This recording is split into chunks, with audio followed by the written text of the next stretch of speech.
की पुष्प अवस्था यानी कि फूल आते समय लगने वाला एक रोग ब्लॉसम ब्लाइट आपके आम के उत्पादन को कम कर सकता है। नमस्ते, मैं सर्वेश बुंदेली और आप देख रहे हैं किसानों का डिजिटल अड्डा, किसान ऑफ इंडिया का खास शो कृषि की बात। आज हम बात करेंगे कि ब्लॉसम ब्लाइट रोग क्या है, ये कैसे फैलता है और किसान इसे रोकने के लिए क्या क्या कर सकते हैं। सबसे पहले अगर हम इस रोग के लक्षण की बात करें तो ये रोग आम के फूलों और डंठलों पर छोटे छोटे भूरे धब्बे या काले धब्बे के रूप में दिखाई देता है और सही समय पर अगर किसान इस रोग का उपचार नहीं करते हैं तो ये फूल धीरे धीरे मुरझाने लगते हैं और सूख कर गिर जाते हैं। ये रोग ज्यादा पानी भरने, नमी और आर्द्र मौसम में सबसे तेजी से फैलता है, खासकर जब तापमान 25 से 30 डिग्री सेल्सियस के बीच हो। अगर पिछले साल आपके बाग में यह रोग आया था और साफ सफाई अच्छे से नहीं हुई थी तो इस साल भी इसके फैलने की संभावना बढ़ जाती है। इसलिए संक्रमित टहनियों और गिरे हुए फूलों की सही तरीके से सफाई करना बहुत जरूरी है। अब सवाल ये है कि किसान इस रोग से बचे कैसे, तो चलिए जानते हैं इसके बचाव के तरीके। किसी भी फसल के रोग या कीट से बचाव के कई तरीके होते हैं। सबसे पहले बात करते हैं कृषि एवं यांत्रिक प्रबंधन की, यानी साल भर जो खेती से जुड़ी जरूरी क्रियाएं की जाती हैं, जैसे खाद देना,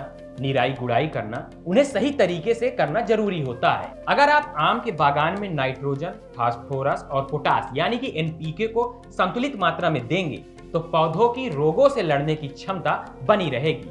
लेकिन अगर उर्वरक की मात्रा संतुलित नहीं होगी तो पौधे कमजोर हो जाएंगे और रोग जल्दी लग सकता है। इसके अलावा रोगग्रस्त टहनियों और फूलों को काट कर नष्ट कर देना चाहिए ताकि यह बीमारी और न फैले और अगले साल आपके बागान सुरक्षित रहें। अगर जैविक प्रबंधन की बात करें तो किसान साथी इस रोग को प्राकृतिक तरीके से भी नियंत्रित कर सकते हैं। इसके लिए ट्राइकोडर्मा आधारित कवकनाशी जैसे ट्राइकोडर्मा हर्जिनम या ट्राइकोडर्मा विरिडी का उपयोग या इस्तेमाल किया जा सकता है।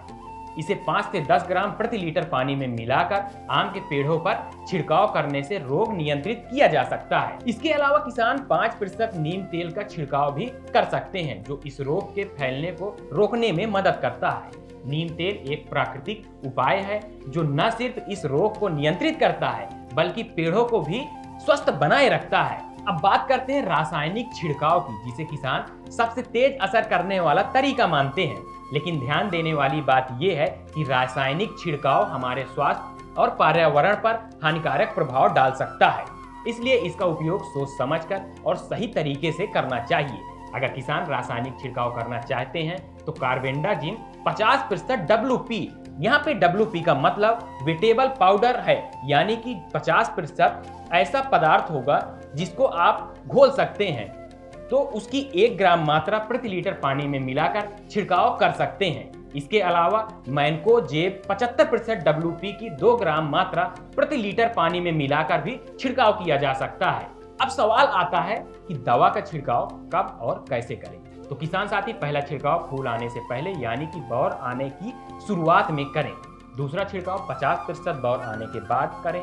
तीसरा छिड़काव फल आने के शुरुआती समय में करने की सलाह दी जाती है। अगर आप एक स्प्रे और कर सकते हैं तो फल आने के लगभग 10 से 15 दिन बाद उसका छिड़काव कर सकते हैं। हाँ, इस बात का ध्यान रखें कि दवा का छिड़काव तेज हवा चलते समय न करें और कपड़े से पूरे शरीर को ढककर मास्क पहनकर ही दवा का छिड़काव करें। अब बात करते हैं अंतिम और भौतिक तरीके की जो इस रोग के रोकथाम के लिए जरूरी है। सबसे पहले किसान साथी ये सुनिश्चित करें कि जहाँ पे आप आम के पेड़ लगा रहे हैं, जो बागान आप तैयार कर रहे हैं, वहाँ पे जल निकासी की उचित व्यवस्था हो ताकि सिंचाई का पानी या फिर बारिश के कारण जो पानी भर जाता है उसको आसानी से निकाला जा सके या फिर वो पानी वहाँ पे न भर पाए, क्योंकि अधिक पानी होने पे, अधिक नमी होने पर यह रोग तेजी से फैल सकता है। दूसरी बात, फूल आने के समय सिंचाई करने से बचें क्योंकि इस समय ज्यादा नमी में रोग फैलने का खतरा बढ़ जाता है। साथ ही सबसे जरूरी बात है कि किसान जब आम के पौध लगाएं तो आम के प्रजातियों का और किस्मों का ऐसा चुनाव करें कि वो इन रोगों से लड़ने के लिए प्रतिरोधी हो, मतलब कि प्रतिरोधी किस्मों का चुनाव करें। इससे आम के पेड़ मजबूत रहेंगे और रोगों से बचाव हो सकेगा। अगर किसान साथी इन सभी उपायों को अपनाएंगे, जैसे जैविक, रासायनिक, कृषि और भौतिक तरीके, तो वो अपने आम के बागान को स्वस्थ और सुरक्षित रख सकते हैं। देखते रहिए किसान ऑफ इंडिया। अगली बार फिर मिलेंगे नई और उपयोगी जानकारी के साथ। नमस्कार।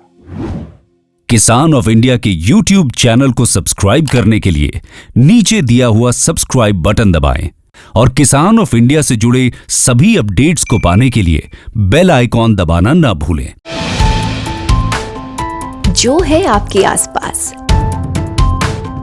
आपके शहर का खास, वो दिखाएगा आपको DNN 24, आपका अपना डिजिटल न्यूज नेटवर्क। तो फिर कीजिए लाइक, सब्सक्राइब और फॉलो।